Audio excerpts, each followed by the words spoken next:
On vous souhaite la bienvenue à ériclatour.com. Martin Vachon, comédien, humoriste, animateur, un gars de Saint-Jean-sur-Richelieu et qui connaît une croissance de sa carrière de façon phénoménale au cours de la dernière année. Il a 1001 projets et pas beaucoup de temps pour dormir.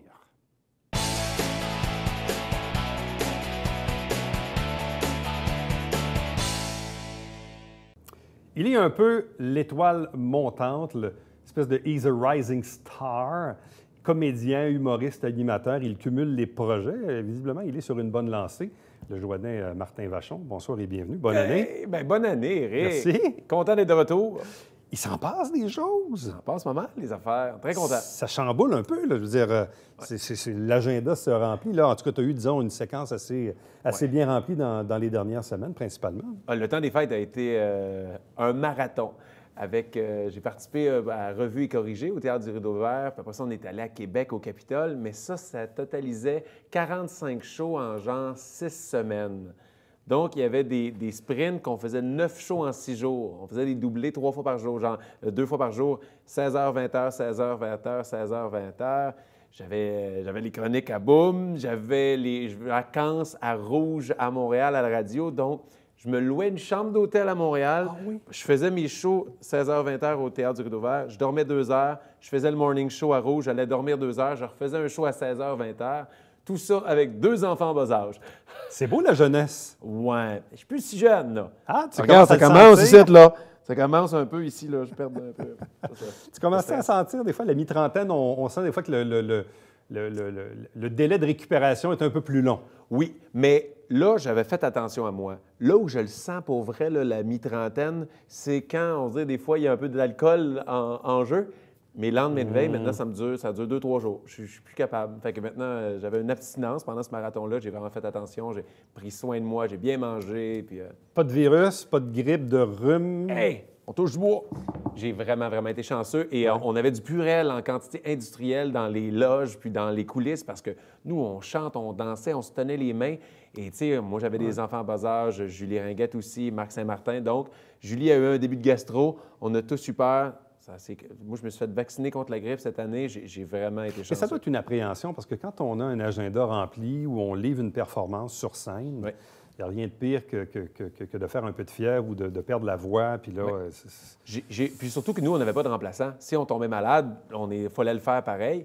Mais je crois que le corps, c'est vraiment bien fait. Ton corps ne t'abandonne pas dans une période de rush. Oui, l'adrénaline. Puis le danger, c'est dès que ton rush de travail finit, c'est là que tu tombes malade. Mais j'ai été chanceux, j'en ai pas eu. Ça n'a jamais arrêté encore. Fait que je vais être malade au printemps. Mais là, dis-moi, parce que, tu sais, évidemment, les gens t'ont vu, entre autres, à la télé, dans Cheval Serpent, et dans une autre télésérie, évidemment, qui a eu quelques saisons. Hein, oui, Mémoire vive. Mémoire vive, pendant quelques saisons. Donc, Mémoire vive, Cheval Serpent, ça, c'est ce que les gens ont vu à la télé. Oui.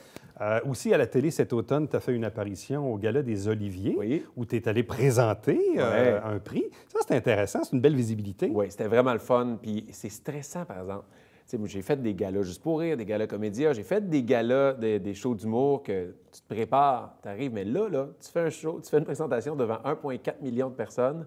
Tu ne l'as pas vraiment pratiqué avant, donc tu testes des blagues pour la première fois live à la télé devant le pire public au monde, des humoristes. Fait que ça, c'était très stressant, mais j'ai eu vraiment beaucoup de plaisir. Puis Marilyn puis moi, on est des amis dans la vie, puis la chimie est là. Fait que ça a été moins stressant quand tu es à l'aise avec ta partenaire aussi. Là. Bon, dans ce métier là, d'animation, d'humour, comédien, qu'est-ce qui fait que... C'est quoi le phénomène de la visibilité? Parce que là, d'une part, on t'a vu beaucoup l'été dernier, je pense Comédia, entre autres. On t'a vu un peu à la télé, on le disait tantôt. Là, tu as commencé des chroniques à Boom. Tu as ton one-man show qui continue. Là, tu arrives dans Revue et Corrigée. On t'a vu au Gala des Oliviers. Là, tu es même porte-parole de Derry Toyota. Bref, c'est beaucoup de choses en peu de temps. Comment tu accueilles tout ça? Et comment réussis-tu à intégrer tout ça dans ta vie? Tu l'as dit tantôt, de jeune papa de 2 enfants. Premièrement, pour ça, j'ai une femme extraordinaire. C'était la bonne réponse. Oui, pour vrai. Puis quand j'ai accepté Revue et Corrigée, j'en ai parlé à ma femme avant parce qu'on a vu l'horaire. On le savait que le temps des fêtes, ça allait. Tu sais, le 31 au matin, je faisais la radio. Après ça, je faisais un show le soir. Je revenais, j'avais comme 12 heures de congé. On repartait avec 2 shows. Le 24, c'est la même chose. Et le 25, j'avais seulement de congé. Mais tout ce qui est des autres, c'est ça mon travail, c'est ça que j'aspire. C'est juste une question de bien être discipliné, de travailler fort et de faire des sacrifices. Genre, mes amis, on me dit, il y en a qui travaillent un peu moins, mais je leur dis, mais des fois, je veux ma fin de semaine de congé, ça va me faire du bien, mais tu ne peux pas l'avoir. Parce qu'en ce temps-là, il y a du monde qui ne l'apprennent pas et qui travaille. C'est des sacrifices. J'ai pas eu une journée de congé, honnêtement, depuis... J'en ai pris une ce dimanche. Ça faisait au moins 2 mois et demi que je n'avais pas eu un 24 à 36 heures que je pouvais décrocher pour vrai. Pour vrai. Mais en même temps, c'est des opportunités que tu ne peux pas manquer. Exactement, c'est ça. C'est ça. Tu sais, le show business, on dit souvent, tu sais, quand le train passe, on embarque dedans, mais c'est exactement ça. Moi, j'ai eu la chance, en début de carrière, j'ai eu un gros buzz. Il s'est passé plein d'affaires avec Mémoire vive, tout ça. J'ai animé des choses. Et là, après ça allait bien, mais j'étais juste un peu moins présent. Mais moi, je continuais à travailler en humour. Fait que c'est ça qui m'a permis de créer mon one-man show. Mais là, je sens qu'il y a beaucoup de choses qui se passent. Puis, tu sais, c'est ça, c'est des vagues. Puis, je pense que ça va être ça toute ma carrière. Fait qu'il faut se préparer à bien gérer ça aussi, profitant pendant que ça passe monétairement, mais en côté. Et apprendre de tout ça. C'est de l'expérience qui va mieux me servir quand la prochaine vague va arriver dans 10 ans, je ne sais pas. Mais moi, je suis chanceux parce que je touche à tout. C'est ça aussi qui me permet de très bien survivre dans le milieu. Je touche à tout, comme tu... La polyvalence, là. Exactement. Bon. Puis j'aime tout faire tout. Le One Man Show, il dure depuis combien de temps? Ça va faire 2 ans. Déjà? Oui. Tu as combien de représentations de fait? Centaines, là, on va dépasser la centaine, oui. Bon, et là, il reste quoi à l'horaire de ce spectacle-là? Théoriquement, parce qu'on n'est jamais, s'il se passe de quoi, on peut en sortir d'autres dates, mais théoriquement, la tournée se finit au printemps, au mois de mai. Mais après, il va y avoir les festivals, il va y avoir d'autres choses. On va pouvoir continuer à propager la bonne nouvelle, comme que je dis, mais théoriquement, les dates de mise en vente avec des billets, ça se terminerait en mai. Donc, il te reste combien de représentations à faire? 23. Une vingtaine quand même, d'ici le printemps, là. Oui. Et là, est-ce qu'il y a des villes aux alentours où tu vas? Oui. Ben oui, mais là, c'est ça, j'étais à Magog dernièrement. Là, je fais Chambly, je fais Saint-Hyacinthe, je fais Gatineau, je me promène partout. Je vais à Québec, je fais Terrebonne, beaucoup de Rive-Nord, mais je vais moins loin. Dans la dernière année, là, j'ai fait l'Abitibi, j'ai fait le Saguenay, je suis allé en Gaspésie. J'étais j'étais allé loin. Fait que j'ai fait toutes les régions du Québec, mais là, je reste un peu plus près. Mais là, tu as même, tu le disais, je pense, ce matin à la radio, tu as quelques spectacles qui sont même sold out. Là. Oui, je suis très content. Saint-Hyacinthe, c'est sold out. Saint-Jean, c'est sold out. Chambly, c'est sold out. J'ai Terrebonne aussi qui est sold out. Fait que je pense que tu en parlais. Tantôt, on me voit de plus en plus. Et le bouche à oreille de mon spectacle, c'est ça qui m'aide. Parce qu'on est tellement en humour, il y a tellement d'offres. Veux pas. Si tu n'es pas une méga star en humour, c'est plus dur de vendre les billets. Ouais. Et moi, il y a beaucoup de monde qui me connaissent, comme tu as dit, de la télé, mais ils ne savent même pas que je suis humoriste. Et mon show, je prends juste Magog. J'ai rencontré à peu près 75 personnes après mon spectacle et 95 des gens me disaient « Je ne savais même pas que tu faisais de l'humour. » Puis où je m'attendais à rien. Je suis venu te voir et le monde disait « Je n'en reviens pas à quel point tu es drôle. » Le monde ne savait pas que ça faisait 10 ans que je faisais de l'humour, donc ils ne s'attendent pas à un spectacle aussi drôle, aussi rodé. Tu racontes quoi dans ton one-man show? Je parle de ma vie. Moi, c'est vraiment... Je suis un raconteur. J'ai une vie extraordinaire. Je suis chanceux, tu sais, le fait que je suis comédien, animateur, humoriste, je touche à plein d'affaires. Il se passe plein d'affaires dans ma vie, puis je crée souvent ça. Tu sais, tu parlais de Cheval Serpent. Un de mes premiers numéros dans mon show, c'est mon audition pour Cheval Serpent, parce que le monde, ils ne savent pas que j'ai auditionné pour être un danseur nu. Mais ça, veut pas, ça intrigue les gens à la maison. Tu n'avais pas le casting. Oui, il manquait quelque chose. Et me préparer pour une audition danseur nu, qu'est-ce que tu fais? Puis, tu sais, tu vas. Le monde n'a pas vécu ça dans leur vie, fait qu'ils sont comme curieux. Ah, ouais, comment ça se passe des scènes comme ça à la télé? Ou, tu sais, j'en parle, mon mariage, tu sais, j'ai engagé une cascadeuse pour faire croire à mes invités que ma femme déboulait la pente en arrivant au mariage. Ils font, bien, voyons donc. Et sans vouloir dévoiler de punch, j'ai des preuves visuelles de toutes mes anecdotes, parce que c'est ça, un raconteur, tu racontes des anecdotes, bon, ben oui, mais moi, j'ai la chance de prouver que c'est vrai. Une fois le one-man show terminé, quelque part au printemps, qu'est-ce que tu veux faire? Est-ce que tu veux réécrire un deuxième spectacle? Est-ce que tu veux te donner une petite pause de spectacle? Parce que ça impose des déplacements, comme tu le disais tantôt. C'est quand même assez exigeant là, de devoir se déplacer, tout ça. Mais non, moi, je ne prendrai pas de pause. Je vais recommencer à écrire maintenant. Même là, un humoriste, il angoisse quand il n'écrit pas. Et là, j'ai tellement été occupé pendant le temps des fêtes. Je n'ai pas pu écrire, je pense, depuis 1 mois et demi. Mais j'ai écrit des blagues pour la radio, j'ai fait des chroniques, des choses comme ça, mais je n'ai pas écrit de numéro d'humour en tant que tel. Et ça, ça augmente l'anxiété. J'ai hâte de tester des blagues, j'ai hâte de retrouver. Tu sais, là, j'ai retrouvé mon one-man show cette semaine, ça me faisait du bien. Je te dirais que quand ma tournée va terminer au printemps, je vais commencer tranquillement à écrire. Ça va être pour les galas, ça va être pour d'autres choses, mais je ne pense pas sortir d'un show avant encore 1 an et demi. OK, quand même. Tu sais, le temps au moins d'écrire un bon 45 minutes. Et là, dans ce deuxième show-là, là, Ouais. tu vas vouloir dire quoi? Tu vas vouloir faire quoi? J'ai déjà une bonne idée de l'angle que je veux aborder. Mais c'est encore à primaire, c'est encore très... je commence à travailler ça, mais c'est ça je vais parler de moi. Tu sais, j'ai essayé de faire, on dit à Comédia, j'ai fait un numéro où je me suis sorti de ma zone de confort, j'ai fait plus du stand-up qui dénonçait quelque chose sur ma personnalité et ça, mais je me suis rendu compte que ça marche. Mais je regarde mon one-man show quand j'ai des situations que le monde pleure là, de rire. Moi, c'est ça que je veux créer. Là. Que le monde se tape ses cuisses puis il pleure de rire. C'est quand je raconte une anecdote, puis je mets la pédale au plancher. Puis... Au début de l'entrevue, on parlait beaucoup, évidemment, de Revue et corrigé parce que c'est assez récent. Oui. C'était ta première édition. Et il y a quelques-uns de tes collègues pour qui c'était évidemment la 2, 3, 4, 5e année, même plus, hein, je pense. As-tu le goût de faire 2020 Revue et corrigé?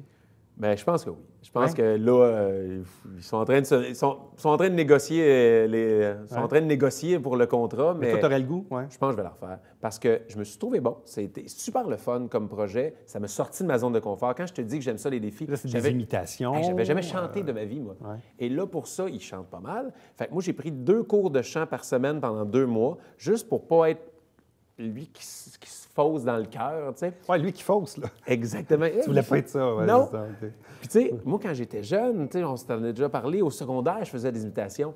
Mais là, j'ai fait des parodies, des imitations, mais j'ai pas retrouvé la qualité d'imitateur que j'étais à l'époque. Puis, je suis un gars très orgueilleux et j'ai comme le goût de voir. Je connaissais pas le show avant, j'avais jamais vu le show. Fait que j'étais embarqué dans le processus, on a fait 2 mois de répète, on l'a fait. Puis j'ai eu des très bonnes critiques, le monde a aimé ce que j'ai fait. Mais moi, je sais que si tu me donnes 1 an pour travailler ma voix, travailler des imitations, je sais maintenant c'est quoi le spectacle, je vais arriver bien plus solide l'année prochaine. Tu sais, quand je t'entends, je sens beaucoup de travail, de discipline, de rigueur, de sérieux. Alors, tu le sais, dans le showbiz, bon, il peut y avoir quelques têtes folles ou quelques têtes brûlées qui prennent ça un peu à la légère. Travaillent beaucoup, font beaucoup d'argent, font un peu la fête, un train de vie un peu, disons, désordonné. Bref, toi, tu n'es pas là-dedans du tout, là. Non. Mais je pense que si tu ne peux pas le faire, ça va durer un bout, mais après ça, il faut que tu passes à la prochaine étape. Et ça, toi, tu le sais, là. Oui, je le sais. Ouais. Et je suis très conscient de ma place dans l'échiquier au Québec. Puis je sais que il y en a plusieurs autres personnes comme moi, là. Si je veux continuer à travailler, il faut que tu sois sympathique. Il faut que les gens aiment travailler avec toi. Puis ça, je pense, dans ma nature, je suis une personne sympathique. Exactement. Puis je travaille fort. Et c'est pas la personne avec le plus de talent qui va travailler toute sa vie, c'est la personne qui travaille le plus fort. Oui, le talent en fait, on peut surfer sur le talent, mais parfois, ça nous rattrape. Exact. Moi, je suis un fan de hockey. Juste l'épreuve, c'est le repêchage. Du monde, ils vont prendre du monde repêché première ronde. Il y avait un talent incroyable, mais le gars en 5e ronde qui continue à travailler, il a pris sa place. C'est comme là, les fameuses phrases du genre Guy Lafleur ou Sidney Crosby ou Mario Lemieux font les pratiques optionnelles. Exactement. Mais c'est vrai. Ça en dit long sur les champions, là, évidemment. Oui. Bon. Là, tu as commencé aussi, donc, depuis septembre, des chroniques ici même à Boom. Oui. Juste du bon avec Martin Vachon. Alors, qu'est-ce qu'on y raconte?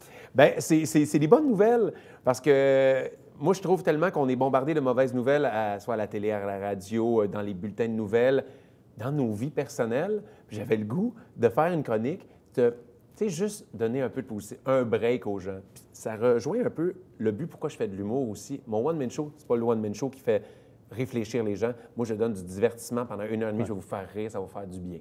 Et la chronique, c'est un peu ça, c'est des bonnes nouvelles. Je parle de tout, que ce soit des nouvelles locales, que ce soit un de vos neveux a gagné un tournoi de hockey, je vais en parler, ou juste des bonnes nouvelles pour nous faire réaliser que, attends une minute, oui, on parle tout le temps de la guerre et de la pauvreté, mais il y a quand même du monde qui font du bénévolat. Et on trouve des remèdes pour des maladies, et il y a des belles histoires qui se passent dans la vie, puis on parle de ça, puis on s'amuse. Et là, c'était quoi la thématique de la chronique diffusée mardi matin? Oui, mardi matin. C'était, pour les femmes, bonne nouvelle pour les femmes, le sexe, avoir une vie active sexuellement, repousse la ménopause. Donc, des femmes dans la quarantaine qui faisaient de l'amour 1 fois par semaine, 28 des femmes de l'étude, leur ménopause était retardée. Et ça, c'est une nouvelle positive? C'est une nouvelle pour les femmes et pour leur mari. Donc, ça nous donne un peu... Et qu'est-ce que tu aimes de la radio? Premièrement, c'est en direct, principalement. Donc, ça dure 3-4 minutes. Bref, qu'est-ce que tu aimes de ce contact-là à la radio? Je pense que c'est le médium avec le plus de proximité qui se rapproche le plus de la scène. Souvent, on a un retour immédiat avec maintenant que la messagerie texte, les auditeurs peuvent... Et tu sais que c'est live. C'est là, quand tu fais de la télé, comme là, on l'enregistre aujourd'hui, je ne sais pas, quand est-ce que les gens vont me revenir là-dessus? Mais là, la radio, là, tu leur parles. Et je trouve que c'est c'est un privilège de leur parler dans leur quotidien, soit en auto, qui sont à la maison. Je trouve que c'est vraiment ce qui rapproche le plus de la scène pour moi. Bon, et là, dans ton mois de décembre, hyper occupé avec Revue et Corrigé, Ouais. c'est aussi ajouté, tu en as fait mention brièvement tantôt, des remplacements à l'animation à Rouge 107.3 Montréal avec Phil Branch, entre autres. Bref, comment as-tu aimé l'expérience d'être sur un morning show, donc une matinale à la radio à Montréal? J'ai adoré ça parce que c'était ma première fois que j'avais vraiment une chance aussi d'être là, tu sais, toute l'émission. J'avais eu quelques occasions, mais là, tu sais, souvent, je fais des chroniques, mais être là pendant 3 heures, avoir le temps que les auditeurs, c'est un réflexe, que les auditeurs, tu sais, apprennent à te connaître, vraiment installer de quoi, et j'ai adoré ça. C'est sûr que j'ai un respect infini maintenant pour mes collègues de Boom qui se lèvent à tous les matins à cette heure-là, parce que moi, me lever aussitôt, je fais « Oh, ça a été quelque chose ». Mais j'ai eu vraiment beaucoup de plaisir. J'ai appris beaucoup. J'ai eu la chance, tu as dit Phil Branch, c'est un routier, ça fait 12 ans ça nous a aidés parce que, tu sais, il récupérait la balle au bon. Ça a été facile, grâce à son talent, de bien faire nos premiers pas là-dedans. Puis j'ai adoré l'expérience. Bon. Là aussi, récemment, depuis début janvier, tu es aussi porte-parole de Derry Toyota. Oui. Donc, ça aussi, ça fait partie un peu de la couleur locale. Oui. Même, je pourrais faire une aparté, mais bon, pendant longtemps, c'est Pierre Légaré était porte-parole de Racine. Oui.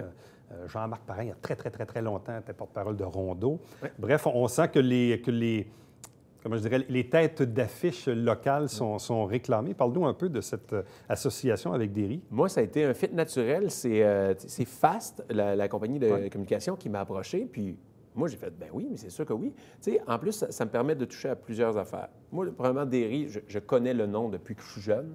Tu sais, depuis que je suis jeune, ça a toujours été mon père a une Toyota, puis moi, tu sais, en plus, je la racontais dans les vidéos qu'on a faites sur le web. Une anecdote vraie, je travaillais au club de golf à Saint-Jean et je lavais les bâtons des membres. Et M. Derry était membre là, puis ça m'a marqué. À chaque fois, lui, il ne voulait même pas que je lave ses bâtons. Il disait, non, mets-les sur le rack, puis il me donnait 2 piastres de type à chaque fois. Puis je dis, ça m'a marqué, tu sais, pour l'image de l'homme. Ça m'a François Derry, donc, il ne veut pas faire laver ses bâtons, mais il donne 2 piastres. Regarde, mais il était généreux comme ça. Ouais. Et, tu sais, m'associer, quand tu es un humoriste, un comédien, tu veux soit t'associer à des causes, puis quand un produit, quelque chose de commercial t'approche, tu veux probablement vérifier est-ce que les valeurs sont les mêmes que les tiennes. Et point de vue environnement, point de vue communauté, ils s'impliquent beaucoup dans la ville. Comme moi, leur produit, je le trouve fiable. Toutes les coches étaient remplies pour moi, pour accepter ça. Et ça me donnait une liberté en tant qu'humoriste. Tu sais, avec Face, on crée des pubs radio, des capsules web, et j'ai une belle liberté pour m'amuser. Mais là, c'est différent. Ça fait travailler une partie de ma créativité qui est de l'humour, mais en mettant de la pub. Comment accrocher les gens? Comment faire rire en vendant un produit? Puis moi, là, pour ça, là, j'adore ça. C'est un exercice de style d'écriture que j'adore. Est-ce que parfois, il y a une certaine appréhension de dire, en même temps, on est content d'être approché pour faire de la publicité, c'est intéressant monétairement, mais de l'autre côté, puis remarque qu'il y a plein de comédiens ou d'humoristes qui en font, là, la pub, c'est pas toi, c'est un autre. Là. Exact. Mais en même temps, est-ce qu'il y a une certaine appréhension de dire, oh là là, OK, là, à cette heure, on me demande de faire de la publicité, comment moi je vois ça, comment je vis avec ça, comment je... Bien, moi, je pense que mon passé de comédien m'a habitué à ça parce que quand tu sors d'une école de théâtre, c'est une des premières choses que tu vas faire, tes premiers rôles à la télé, ça va être des publicités. Fait que, tu sais, avant qu'on me connaisse vraiment comme comédien humoriste, j'avais fait 15 pubs.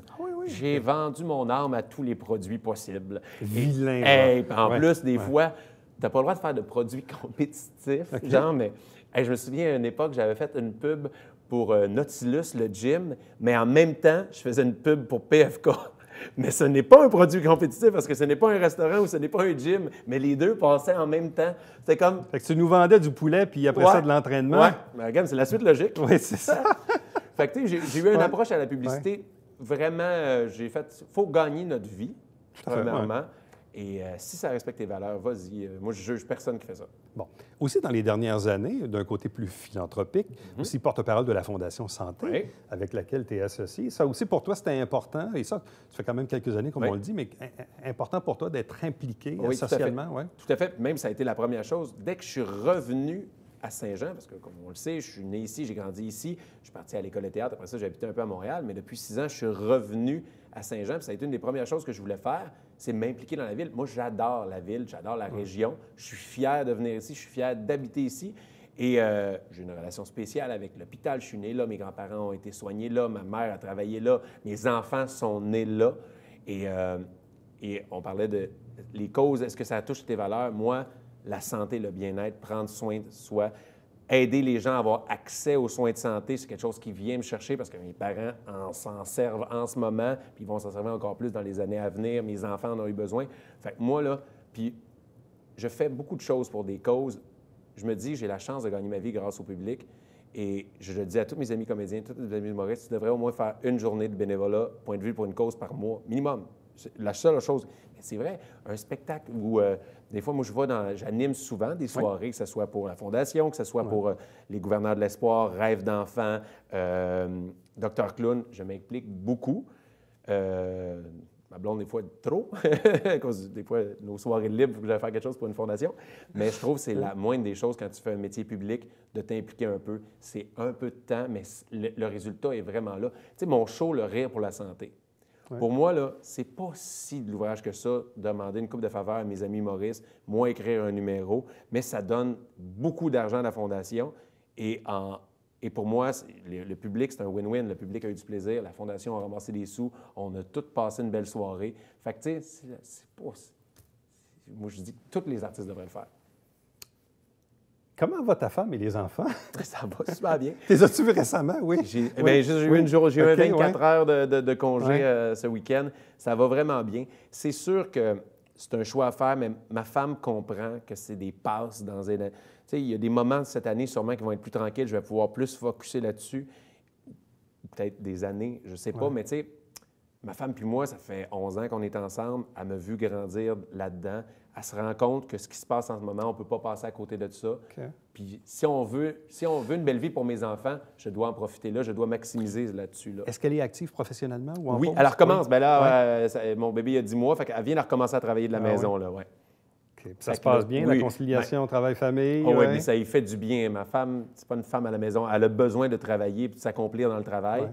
Mais là, bon, c'est sûr qu'elle vient de m'appeler tantôt pour me dire que le plus jeune, il a fait de la fièvre, fait que là, il est obligé de revenir à la maison, fait que là, elle pourra moins travailler, peut-être, là, mais... Ouais, mais j'ai une femme extraordinaire, puis mes enfants, honnêtement, j'ai réussi à les amener souvent au travail. Je les amène, je l'ai amené à Boom, je l'amène en tournée avec moi. C'est sûr que les réseaux sociaux, maintenant, FaceTime de ce monde me permettent de... Mais c'est sûr, c'est difficile. C'est sûr, c'est difficile, mais c'est un sacrifice. Je veille ce qui manque de rien, puis... J'essaie de faire du mieux que je peux en travaillant extrêmement fort. Alors, qu'est-ce qui s'en vient pour toi dans les prochaines semaines et prochains mois? La tournée, vraiment, c'est la tournée qui commence beaucoup. Je continue les chroniques à Boom. J'ai beaucoup de projets en ce moment qu'on essaie de me remettre à la télévision en animation. Ah oui? Fait qu'on tend des perches. On ne sait pas ce qui va se passer avec la radio. Moi, j'ai un désir de réécrire beaucoup. Je veux réécrire. Je voudrais peut-être faire un gala cet été, soit Québec ou Montréal, je ne sais pas. Fait que je vais écrire des capsules pour des riz. On a des beaux projets avec la Fondation Santé. On se fait une peau neuve un peu. On essaie de trouver d'autres idées, d'autres manières de faire passer notre message tout en récoltant de l'argent. Fait qu'il y a des belles affaires qui se passent pour 2020. Beaucoup de travail, pas beaucoup de sommeil. Alors, Martin Vachon, c'est un plaisir. Merci beaucoup, puis bonne chance pour la suite. Bien, merci. Reste avec nous. Au retour, le Babillard quotidien.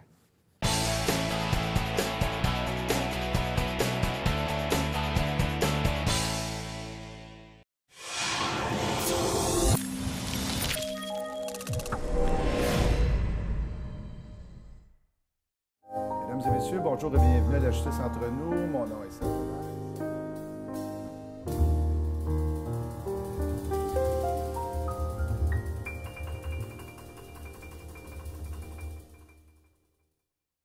François, cette semaine à Sport Express, on va aller jouer au hockey? Oui, avec Steve Robitaille du côté du hockey dans le temps à Lac-Champlain, Alex. Après ça, quelques degrés de plus, on va aller se promener dans le centre. Oui, avec Karine Bourassa et Isabelle Darège pour le Trophée Rose des Sables. Ah, puis les Pats sont au Super Bowl cette semaine.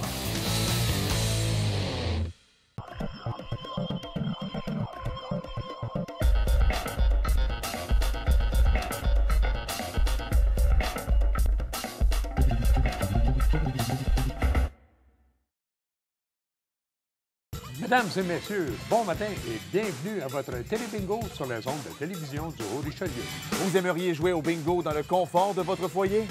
C'est possible.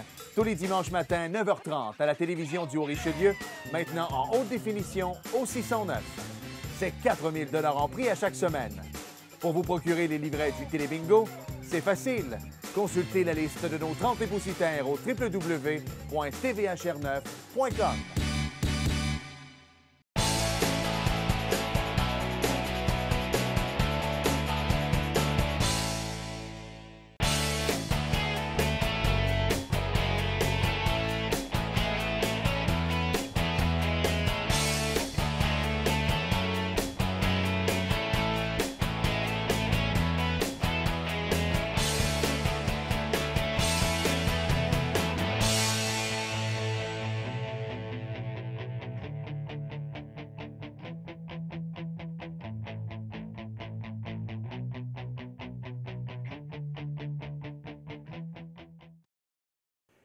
C'est le moment de penser de payer vos taxes municipales à Saint-Jean-sur-Richelieu, 4 versements par année maintenant, et le premier est attendu le 12 février 2020.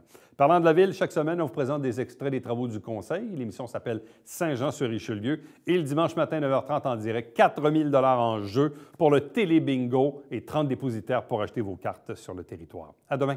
Bye-bye.